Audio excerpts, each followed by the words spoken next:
anainga ny tenako zao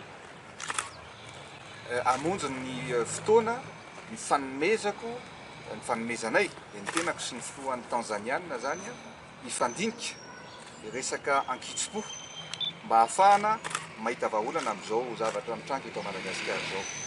Zavatra tsara fantatsika fotsiny de ny hoe ny JIC zay tonga teto Madagasikara dia nivoana ambassadeur, ny troïka de nivoana filoham-pirenena ka filoham-pirenena samy filoham-pirenena zany no iresaka manoloana amin'ny olana misy eto Madagasikara.